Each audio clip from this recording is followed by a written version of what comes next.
Right now on News 12, we are continuing our breaking news coverage on the earthquake that struck just outside the Hudson Valley. We are tracking the aftermath, the impact, and community reaction. Our team of reporters is spread out across the community to help keep you safe. But first, let's get right to meteorologist Skylar Day Harmon to break it all down for us. Hi, Skylar. Hey, absolutely. It was a very eventful morning and an unusual morning overall. Those earthquakes, or the earthquake that we felt and then the aftershocks that we've seen, have been very unusual. But what we're seeing is that they're going to vary. I just want to point out that the intensity on the scale of the Richter scale, when you go up from a 1 to a 2, for example, that's 10 times as intense. It's not double, it's 10 times as intense, and that continues up through the Richter scale. And the thing is, with our East Coast, when we see earthquakes out here, they're going to be felt more easily as well as further, and that has to do with the material. Our crust out here is denser, older, and so it allows that seismic activity to travel more easily throughout. So yes, we did have that initial earthquake of that 4.8 magnitude, and we've seen up to 4 aftershocks with that, between 1.8 of an intensity up to a 2.2 intensity. So we're seeing that, but that is expected. It's also not entirely unusual. In these range, there are either millions when we're seeing that 1.8 to 2.2, or for our 4.8, we see about 500,000 of those globally per year. So it's not as unusual as it seems, but definitely noteworthy. Okay, Skylar, thank you. Let's turn now to News 12's Emily Young, who is in New Rochelle. She spoke with residents who tell her they had a very different type of alarm this morning. Emily, tell us more. Yeah, we are here. We're standing right outside of Iona University, and students here are telling me that earthquake, that 4.8 magnitude earthquake, well, it woke them right up. Some of them jumped out of bed, but some took a tumble. I don't know. It was like crazy. Like, I just woke up, and next thing you know, I see the house shaking. I was scared for myself. Iona staff were just as scared. It was a little scary at first. We were in the office, and all the plants and all like the cabinets and stuff started shaking around the office. I thought that the roof was going to fall on top of me because I have a private office, and then everything was shaking. They felt the earth move underneath their feet, just like this woman who also heard a very loud noise. It sounded like a monster or a big truck passing through, and it knocked me out my bed. Yeah, it definitely did sound like a train. So the American Red Cross says to expect aftershocks. We all know stop, drop, and roll, but do you know drop, cover, and hold on? That's what they want you to know. You drop to your knees, you cover your head with your arms, and you hold on until it's over. You should also make sure to check your gas, your sewage, your water, your electricity for any damage. And speaking of damage, we've been getting calls all day from concerned residents who are wondering what this earthquake might have done to a certain defunct power plant up north in northern Westchester. And our Ben Nandy has all the answers they need to know. Ben, tell us everything. Hi, Emily. I'm here at the Peekskill train station. Trains are running smoothly. The community seems to be operating as usual. People have been wondering, though, about the Indian Point power plant, and that is just south of where I am along the Hudson River. It is a nuclear power plant. It is not operational anymore, but there is still hazardous chemical waste stored in several tanks on the property. We've been covering the arguments, if you've been watching our news, over how that waste should be removed. And meanwhile, it's still there on the property. I just spoke with Peekskill's mayor and city manager. They say they've received the same update we've received from Holtec, the company in charge of decommissioning the plant.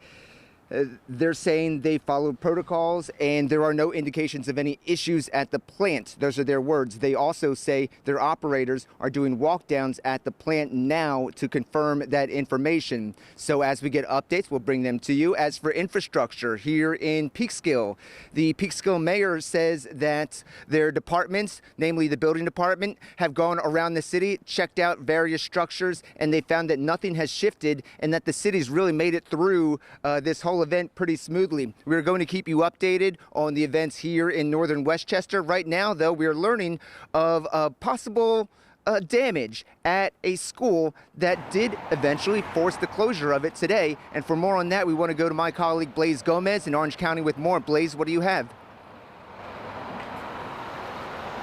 Ben, well, kids at Walden Elementary School had to be taken out of the building right after the quake. They were taken over to Most Precious Blood Church, where they were dismissed early this afternoon. You could see them in that video right there. Now check out this video.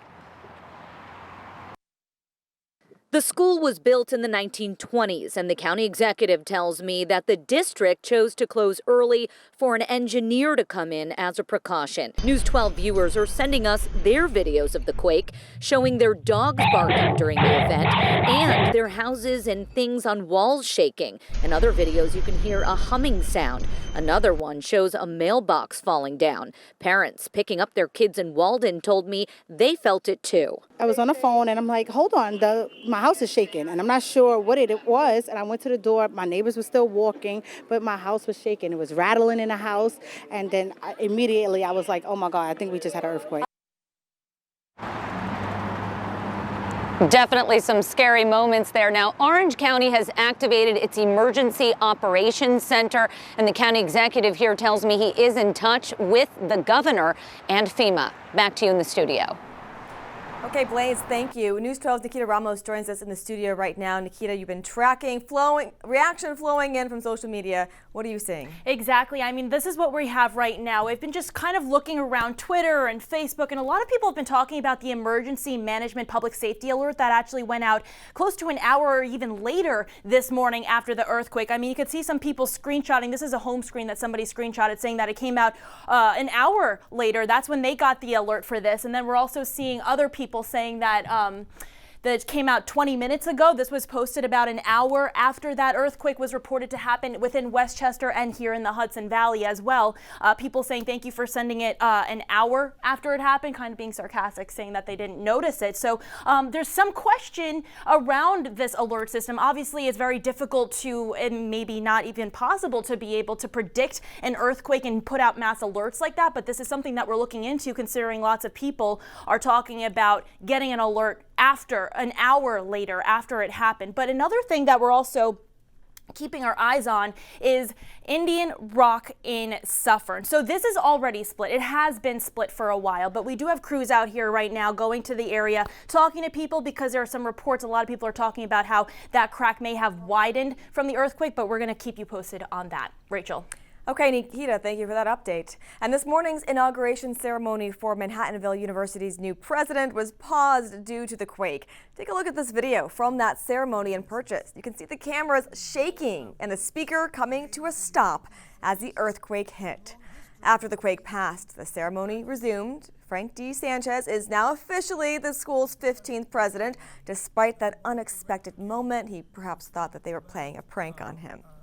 Let's turn our attention now back to meteorologist Skylar Day Harmon for that full breakdown of this morning's quake. Skylar, it shocked a lot of people, even though that area in New Jersey does have a known earthquake risk.